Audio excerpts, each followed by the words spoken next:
Shalom Bapak Ibu Saudara-saudara yang diberkati Tuhan. Sebelum kita mendengarkan kebenaran firman Tuhan, mari kita satukan hati kita bersekutu dalam doa. Terima kasih ya Allah yang tetap memelihara, menjaga dan memberkati kehidupan kami. Kami puji, kami muliakan nama Tuhan.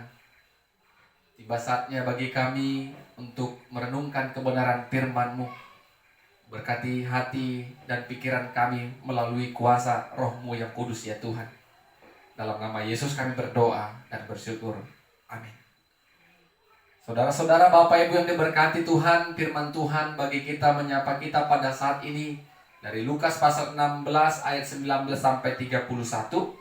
Lukas pasal 16 ayat 19 sampai 31, kami akan membacakan firman Tuhan bagi kita. Demikianlah firman-Nya. Ada seorang kaya yang selalu berpakaian jubah ungu dan kain halus, dan setiap hari ia bersukaria dalam kemewahan. Dan ada seorang pengemis bernama Lazarus, badannya penuh dengan borok, berbaring dekat pintu rumah orang kaya itu, dan ingin menghilangkan laparnya dengan apa yang jatuh dari meja orang kaya itu. Malahan anjing-anjing datang dan menjilat boroknya. Kemudian matilah orang miskin itu, lalu dibawa oleh malaikat-malaikat ke pangkuan Abraham. Orang kaya itu juga mati, lalu dikubur, dan sementara ia menderita sengsara di alam maut, ia memandang ke atas, dan dari jauh dilihatnya Abraham dan Lazarus duduk di pangkuannya. Lalu ia berseru katanya, "Bapak Abraham, kasihanilah aku. Suruhlah Lazarus supaya ia mencelupkan ujung jarinya ke dalam air dan menyejukkan lidahku, sebab aku sangat kesakitan dalam nyala api ini." Tetapi Abraham berkata, "Anak, ingatlah bahwa engkau telah menerima segala yang baik sewaktu hidupmu, sedangkan Lazarus segala yang buruk. Sekarang ia mendapat hiburan dan engkau sangat menderita. Selain daripada itu, di antara kami dan engkau terbentang jurang yang tak terseberangi, supaya mereka yang mau pergi dari sini kepadamu, ataupun mereka yang mau datang dari situ kepada kami, tidak dapat menyeberang." Kata orang itu, "Kalau demikian, aku minta kepadamu Bapa, supaya engkau menyuruh dia ke rumah ayahku, sebab masih ada 5 orang saudaraku, supaya ia memperingati mereka dengan sungguh-sungguh, agar mereka jangan masuk kelak ke dalam tempat penderitaan ini." Tapi kata Abraham, "Ada pada mereka kesaksian Musa dan para nabi. Baiklah mereka mendengarkan kesaksian itu." Jawab orang itu, "Tidak, Bapak Abraham, tetapi jika ada seorang yang datang dari antara orang mati kepada mereka, mereka akan bertobat." Kata Abraham kepadanya, "Jika mereka tidak mendengarkan kesaksian Musa dan para nabi, mereka tidak juga akan mau diyakinkan, sekalipun oleh seorang yang bangkit dari antara orang mati." Amin. Bapak Ibu Saudara-saudara yang diberkati Tuhan, tema firman Tuhan bagi kita, menggunakan waktu untuk melakukan kehendak Tuhan. Menggunakan waktu untuk melakukan kehendak Tuhan. Banyak orang, Bapak Ibu Saudara-saudara, menjalani kehidupan sehari-hari seperti semuanya biasa saja. Seperti tidak ada tugas dan tanggung jawab sebagai orang Kristen, sebagai orang percaya, apa yang harus dia kerjakan. Dia jalani hari-harinya seperti biasa, sehingga dia menjadi orang yang biasa, tidak mau menjadi orang yang spesial di mata Tuhan, dengan melakukan segala perkara pekerjaan yang dikehendaki Tuhan. Bapak Ibu Saudara-saudara, sehingga ketika kita menolong atau mengasihi orang lain, kita katakan masih ada waktu lain untuk menolong mereka, masih ada waktu kita mengasihi mereka, masih ada waktu kita memaafkan mereka. Tetapi kita tidak tahu kapan Tuhan panggil kita, sehingga tema firman Tuhan, gunakan waktu untuk melakukan kehendak Tuhan. Melalui firman Tuhan bagi kita pada saat ini, Yesus mengatakan, ada sebuah perumpamaan orang kaya yang memakai pakaian ungu. Biasanya pakaian ungu ini dipakai orang-orang hebat, orang kaya, bangsawan, atau raja sekalipun, dan hidup dalam kemewahannya.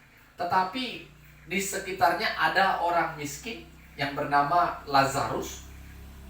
Dia hidup menderita secara kedagingan. Dia mengalami kelaparan dan sakit penyakit borok menimpa tubuhnya. Dia hanya mengharapkan makanan yang jatuh dari meja orang kaya tadi. Dan anjing-anjing pun menjilati tubuhnya yang terkena sakit borok tadi.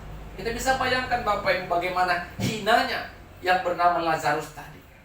Tapi orang kaya tadi tidak sedikit pun memberikan perhatian dan memandang, memberikan pertolongan dan belas kasih kepada Lazarus, si orang miskin tadi. Singkat cerita Bapak Ibu, orang miskin tadi mati. Dan malaikat-malaikat Tuhan mengangkatnya dan duduk di pangkuan Abraham. Dan orang kaya juga mati. Tetapi orang kaya harus mengalami penderitaan di alam maut. Mengalami kesakitan dan penderitaan. Berbeda dengan Lazarus. Bapak Ibu, saudara-saudara yang diberkati Tuhan. Yesus katakan orang kaya yang menderita tadi di alam maut berkata kepada Abraham, "Bapak Abraham, perintahkanlah, suruhlah Lazarus untuk menyuruhkan air ke lidahku, karena aku sangat menderita di alam maut ini." Apa kata Bapak Abraham, Bapak Ibu? "Anak, tidak akan mungkin kami yang berada di tempat ini memberikan air kepadamu, karena di antara kita ada jurang pemisah." Dan Abraham juga katakan selama hidupnya Lazarus sudah mengalami penderitaan, dan sekarang dia menikmati kesenangan di dalam kehidupan akhirnya. Berbeda dengan engkau. Engkau menikmati kesenangan di dunia, dan di akhir hidupmu engkau harus menderita di alam maut. Bapak Ibu saudara-saudara, dia sangat menderita, dan dia tidak mau penderitaannya ini dialami oleh saudara-saudaranya, sehingga dia katakan kembali kepada Bapak Abraham. Dia berpengharapan dan memohon dengan sangat, "Bapak Abraham, kalau begitu suruhlah Lazarus mengingatkan kelima saudaraku, sehingga mereka tidak lagi bersama dengan aku di tempat ini, sehingga mereka mengalami perubahan dan mereka melakukan kebaikan dan kehendak Tuhan." Abraham katakan, pada mereka ada kesaksian Musa. Orang kaya tadi menjawab juga, "Kalau ada orang yang telah mati dan bangkit mengingatkan mereka, mereka akan berubah." Abraham juga berkata, tidak akan mungkin juga kalau mereka tidak mengimani kesaksian Musa itu, mereka juga tidak akan mengimani atau percaya apa yang dikatakan kepada orang yang telah mati dan bangkit mengingatkan mereka. Bapak Ibu saudara-saudara yang diberkati Tuhan, sebagai orang Kristen kita percaya kelak ketika kita mati, kita percaya ada surga dan ada neraka. Bagi kita yang melakukan kehendak Allah, kita hidup di kerajaan surga. Bagi kita yang tidak percaya kepada Kristus dan tidak melakukan kehendak Allah, kita hidup di dalam alam maut. Alam maut yang mengalami penderitaan, kesusahan, dan sangat-sangat menderita. Tapi melalui firman Tuhan ini kita diingatkan, selagi kita hidup, jangan pernah menyia-nyiakan kehidupan yang Tuhan berikan. Kekayaan kita tidak menjamin kita bersama dengan Tuhan di kerajaan surga. Ketika kita menderita juga, kita jangan mengeluh, karena penderitaan yang Tuhan berikan dan Tuhan izinkan yang kita alami, mungkin Tuhan akan lebih sediakan kalau kita hidup mensyukuri dan mengandalkan Tuhan. Bapak Ibu saudara-saudara, ada lirik lagu mengatakan, orang kaya mati, orang miskin mati, raja-raja mati, orang kecil mati. Melalui lagu ini kita diingatkan semua kita akan kembali kepada Tuhan, Sang Pemilik hidup. Mari Bapak Ibu, sebelum kita menyesal. Gunakan waktumu untuk percaya kepada Yesus sebagai Tuhan dan Juru Selamat. Gunakan waktumu untuk melakukan kehendak Allah. Banyak kehendak Allah. Menolong sesama, mengasihi sesama, dan menjadi berkat bagi sesama. Sehingga kehidupan kita boleh senantiasa memuliakan Tuhan. Amin, kita berdoa. Tuhan, terima kasih buat firman-Mu yang telah kami perdengarkan dan dengarkan bersama. Ajari kami untuk menggunakan waktu yang Tuhan berikan kepada kami untuk melakukan kehendak Tuhan, berbagi kasih dan melakukan apa yang terbaik di mata Tuhan. Roh-Mu yang menolong kami untuk melakukan firman-Mu. Dalam nama Yesus kami berdoa dan bersyukur. Amin. Shalom. Tuhan Yesus memberkati kita semua. Shalom, saudara-saudara, Bapak Ibu yang diberkati Tuhan. Sebelum kita mendengarkan firman Tuhan, sebelumnya kita satukan hati kita. Kita bersatu di dalam doa. Segala puji syukur, hormat, kemuliaan kami panjatkan kehadirat-Mu ya Tuhan. Kami tetap merasakan kasih dan kemurahan Tuhan dalam kehidupan kami.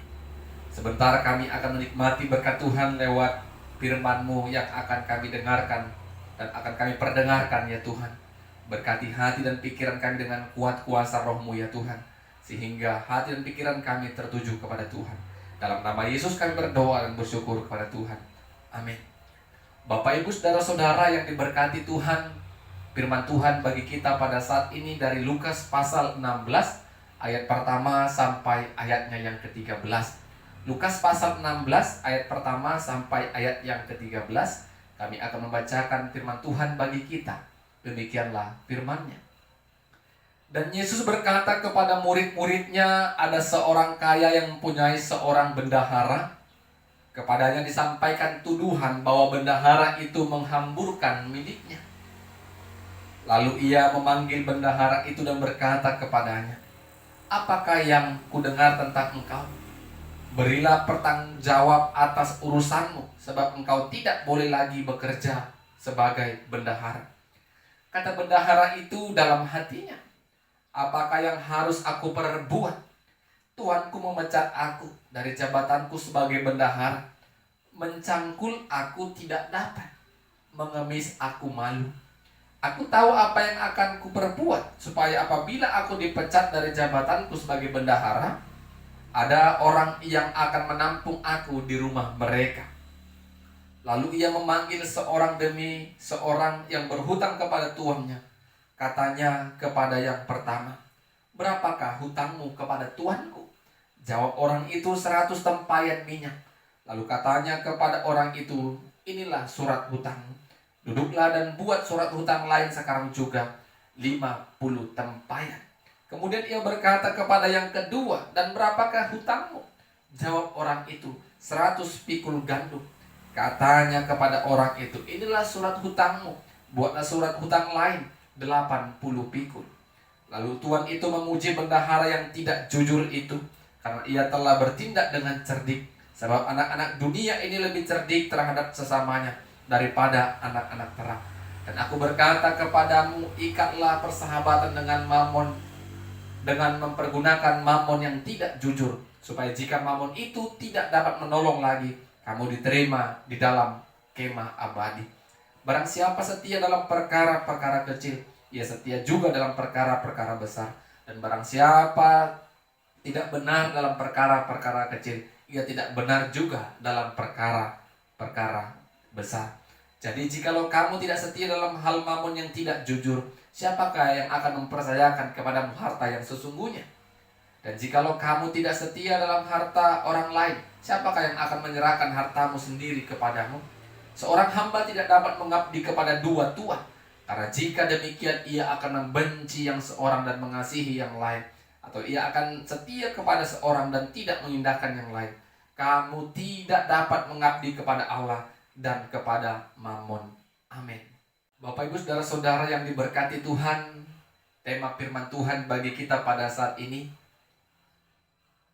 kita akan mempertanggungjawabkan hidup kepada Tuhan. Kita akan mempertanggungjawabkan hidup kepada Tuhan. Ketika seseorang pemimpin yang dipercayakan oleh masyarakat atau orang-orang yang dipimpin, maka pemimpin yang baik, pemimpin yang takut Tuhan akan semaksimal mungkin mempertanggungjawabkan seluruh pekerjaan yang telah dipercayakan kepada pemimpin tadi. Karena ketika kita tidak mempertanggungjawabkan kepada orang yang memilih kita, adanya kurang rasa percaya. Sehingga ketika kita mungkin kelak mengharapkan dukungan mereka, mereka tidak lagi memberikan dukungan kepada kita. Karena kita tidak berhasil mempertanggungjawabkan kinerja dan pekerjaan yang seharusnya kita kerjakan untuk mereka. Bapak Ibu Saudara-saudara, pertanggungjawaban itu penting. Kita bertanggung jawab kepada manusia, kita mempertanggungjawabkan juga terlebih kepada Tuhan. Bapak Ibu Saudara-saudara, mulai kita lahir sampai kita dewasa, bahkan sampai kita dipanggil oleh Tuhan, semuanya itu ketika kita masuk dalam masa penghakiman, kita akan mempertanggungjawabkan segala hal yang kita lakukan. Melalui pengajarannya, Yesus mengatakan pada saat ini bagaimana ada orang kaya yang mempunyai seorang bendahara, dan orang kaya tersebut mendengarkan kalau bendaharanya menghambur-hamburkan harta miliknya, sehingga dia panggil bendahara itu. Dia menyuruh bendahara itu mempertanggungjawabkan apa yang dikerjakannya. Bapak Ibu Saudara-saudara, bendahara itu boros. Bendahara itu menghabiskan uang ataupun yang dipegangnya milik tuannya, sehingga dia menjadi bendahara yang tidak setia kepada pekerjaan yang ditugaskan kepadanya. Ketika dia mau dipecat dan akan dipecat, maka bendahara itu berkata dalam hatinya, apa yang aku akan kerjakan? Tuanku memecat aku, mencangkul aku tidak dapat, mengemis aku malu. Bapak Ibu Saudara-saudara, yang dia kerjakan memanggil orang yang berhutang kepadanya dan membuat surat hutang yang baru. Yang 100 tempayan menjadi 50 tempayan, yang 100 pikul gandum menjadi 80. Sehingga ketika dia tidak lagi memiliki pekerjaan, banyak orang yang berbelas kasih, berhutang budi kepadanya. Itu yang dilakukan oleh bendahara tadi. Sehingga tuannya memujinya. Dia mengatakan bendahara itu adalah orang yang cerdik. Bapak Ibu Saudara-saudara, tapi ayat berikutnya Tuhan Yesus katakan, barang siapa yang setia kepada perkara kecil, dia akan setia juga kepada perkara besar. Barang siapa tidak setia pada perkara kecil, dia tidak setia juga pada perkara besar. Terkadang Bapak Ibu, semua kita memiliki tanggung jawab yang berbeda-beda. Ada tanggung jawab kita yang kecil, tetapi kalau yang kecil saja kita tidak setia dan tidak mengerjakannya dengan sungguh-sungguh, bagaimana mungkin kita akan mengerjakan perkara yang besar? Tidak mungkin, mustahil. Jadi Bapak Ibu Saudara-saudara, setiap orang memiliki tanggung jawab yang berbeda-beda. Kita semua sebagai suami, tetapi sebagai suami semua berbeda tanggung jawabnya, tugasnya.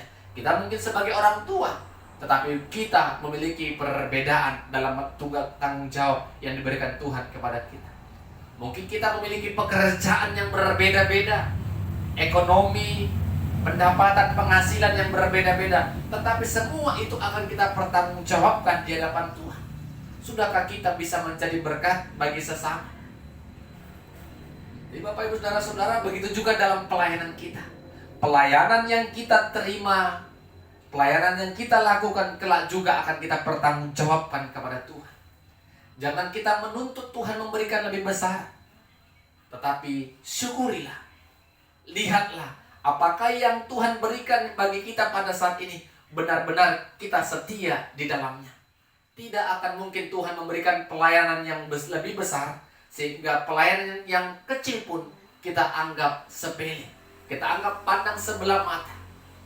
Bagaimana mungkin Tuhan berikan pekerjaan yang besar atau penghasilan yang besar? Ketika kita memiliki pekerjaan yang kecil dan penghasilan kecil pun kita tidak sungguh-sungguh mengerjakannya, bahkan tidak giat untuk melakukannya. Jadi Bapak Ibu Saudara-saudara, kita belajar. Kita mau setia dalam perkara-perkara kecil. Kalau kita setia dalam perkara kecil Bapak Ibu, Tuhan akan berikan perkara-perkara besar yang mungkin terus akan membentuk karakter kita, membentuk pribadi kita ke arah yang lebih baik lagi. Tuhan ingatkan, kita tidak boleh menyembah dua tuhan. Satu Mammon, satu Tuhan. Kita harus memilih mana yang kita pilih. Kalau kita memilih Mammon, maka tidak akan mungkin kita juga mengasihi Allah. Tetapi kalau kita mengasihi Allah, kita pilih Tuhan kita Allah, maka Tuhanlah yang kita kasihi. Sehingga apapun yang kita kerjakan, tanggung jawab apapun yang kita lakukan, semua berdasarkan kebenaran firman Tuhan. Orang yang mengasihi Allah pasti melakukan semua pekerjaan, tanggung jawabnya dengan kejujuran. Orang yang mengasihi Allah, menyembah Allah dan memuji Allah, pasti mengasihi sesama. Sebagai orang tua mengasihi anak, sebagai istri suami mengasihi pasangannya, sebagai anak mengasihi orang tua, karena dia menyembah Tuhan, yaitu Allah yang kita sembah dalam Kristus Yesus. Bapak Ibu Saudara-saudara, kita gunakan waktu yang Tuhan berikan. Kapan Tuhan panggil kita, kelak kita akan pertanggungjawabkan. Mari, ketika kita akan mempertanggungjawabkan kehidupan kita, kita harus menjadi berkat. Kita harus bisa menolong. Kita harus bisa setia dengan perkara-perkara yang Tuhan berikan dalam kehidupan kita. Tuhan menolong kita. Amin. Kita berdoa. Tuhan Yesus, terima kasih buat kebenaran firman-Mu yang telah memberkati kami. Kami percaya kami akan mempertanggungjawabkan kehidupan yang telah Tuhan berikan kepada kami. Firman-Mu juga mengingatkan kami untuk setia dalam perkara kecil. Bila Tuhan menolong kami melalui pertolongan Roh-Mu, sehingga Tuhan izinkan hal-hal yang besar akan kami kerjakan ke depannya. Dalam nama Yesus kami berdoa dan bersyukur. Amin. Shalom. Tuhan Yesus memberkati kita semua. Shalom Bapak Ibu, Saudara-saudara yang diberkati Tuhan. Sebelum kita mendengarkan kebenaran firman Tuhan, mari kita berdoa. Bapa di sorga, terima kasih kami ucapkan kepadamu ya Tuhan. Kami bersyukur karena kasih-Mu, kami boleh bertemu dengan sapaan kebenaran firman Tuhan pada saat ini. Ketika kami mendengarkan firman-Mu, Roh-Mu yang menolong kami untuk dapat mengerti, memahami, terlebih kami melakukan firman-Mu. Dalam nama Yesus kami berdoa dan bersyukur kepada Tuhan. Amin.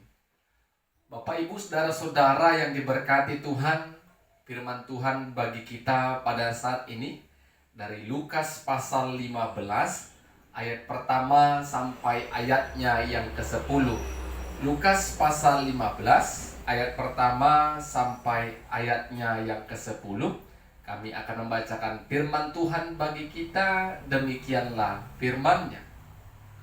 Para pemungut cukai dan orang-orang berdosa biasanya datang kepada Yesus untuk mendengarkan Dia. Maka bersungut-sungutlah orang-orang Farisi dan ahli-ahli Taurat, katanya, Ia menerima orang-orang berdosa dan makan bersama-sama dengan mereka. Lalu Ia mengatakan perumpamaan ini kepada mereka. Siapakah di antara kamu yang mempunyai 100 ekor domba? Dan jikalau ia kehilangan seekor di antaranya, tidak meninggalkan yang 99 ekor di padang gurun dan mencari yang sesat itu sampai ia menemukannya? Dan kalau ia telah menemukannya, ia meletakkannya di atas bahunya dengan gembira. Dan setibanya di rumah, ia memanggil sahabat-sahabatnya dan tetangga-tetangganya, serta berkata kepada mereka, bersukacitalah bersama-sama dengan aku, sebab dombaku yang hilang itu telah kutemukan. Aku berkata kepadamu, demikian juga akan ada sukacita di sorga karena satu orang berdosa yang bertobat, lebih daripada sukacita karena 99 orang benar yang tidak memerlukan pertobatan. Atau perempuan manakah yang mempunyai 10 dirham, dan jika ia kehilangan satu di antaranya, tidak menyalakan pelita dan menyapu rumah serta mencarinya dengan cermat sampai ia menemukannya. Dan kalau ia telah menemukannya, ia memanggil sahabat-sahabat dan tetangga-tetangganya serta berkata, bersukacitalah bersama-sama dengan aku, sebab dirhamku yang hilang telah kutemukan. Aku berkata kepadamu, demikian juga akan ada sukacita pada malaikat-malaikat Allah karena satu orang berdosa yang bertobat. Amin. Bapak Ibu saudara-saudara yang diberkati Tuhan, tema firman Tuhan bagi kita pada saat ini, semua kita berharga di hadapan Tuhan. Semua kita berharga di hadapan Tuhan. Saudara-saudara,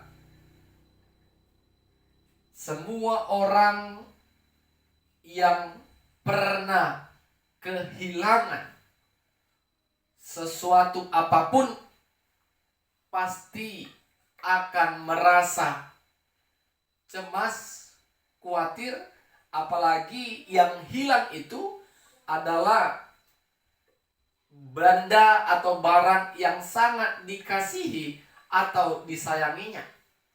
Dia akan berusaha dengan semaksimal mungkin sampai yang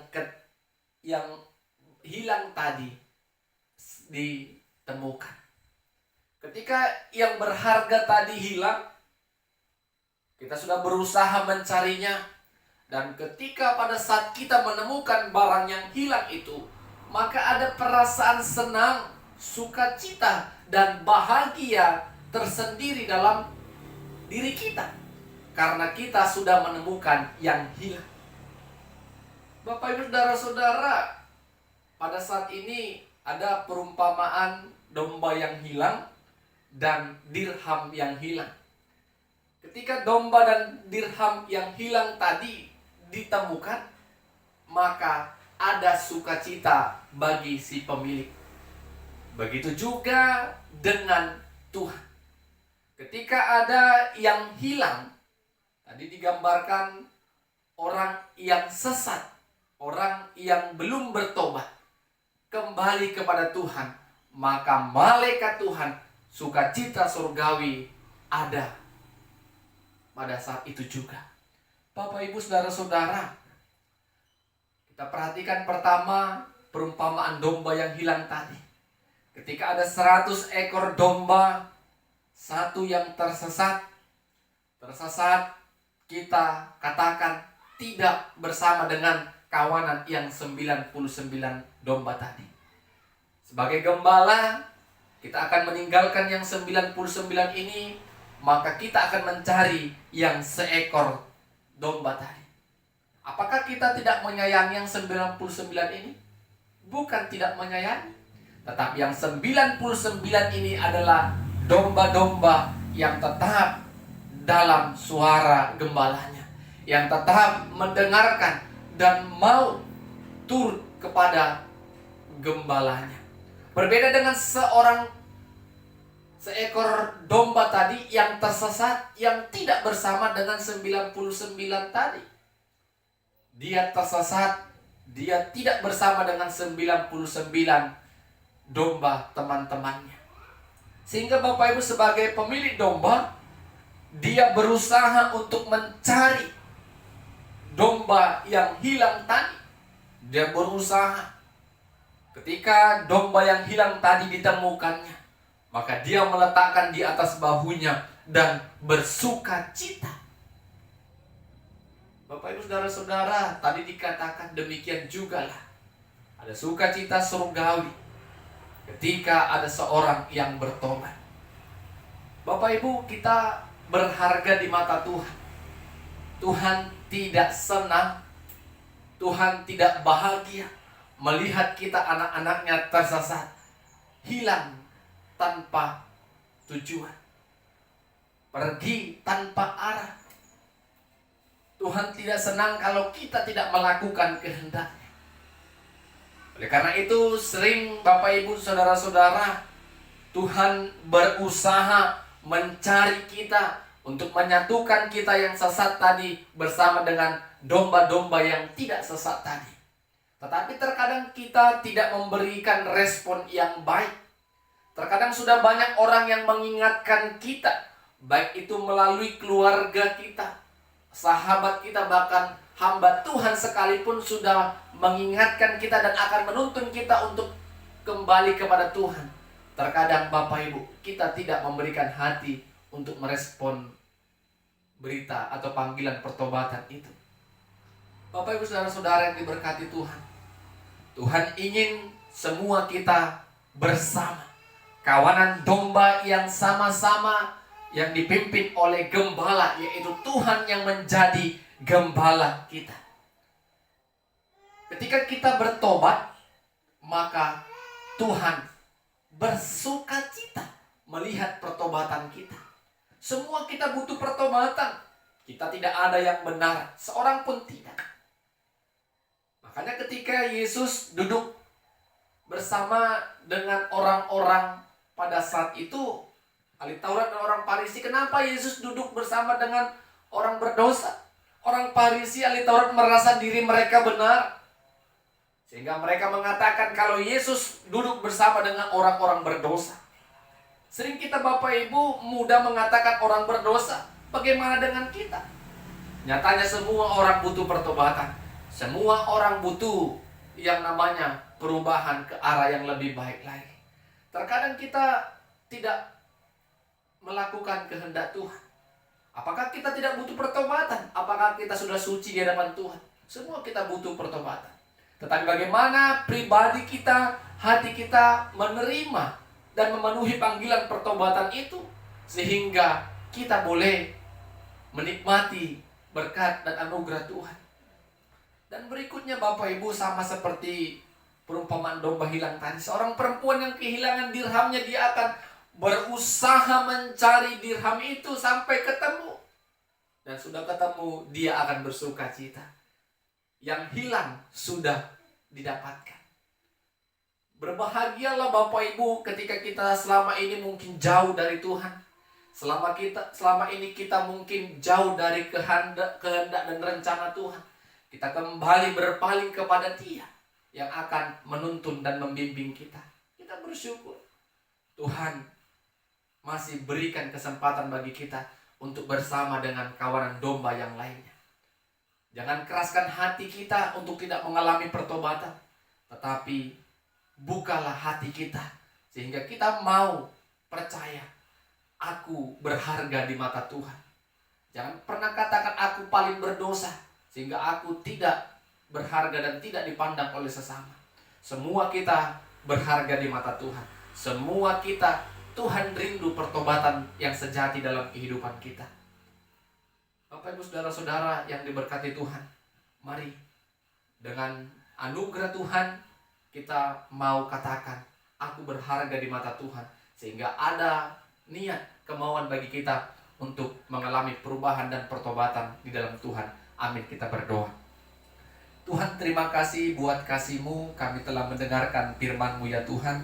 Ajari kami untuk melakukan kebenaran firman-Mu melalui pertolongan Roh-Mu yang kudus. Dalam nama Yesus kami berdoa dan bersyukur kepada Tuhan. Amin. Shalom, Tuhan Yesus memberkati kita semua.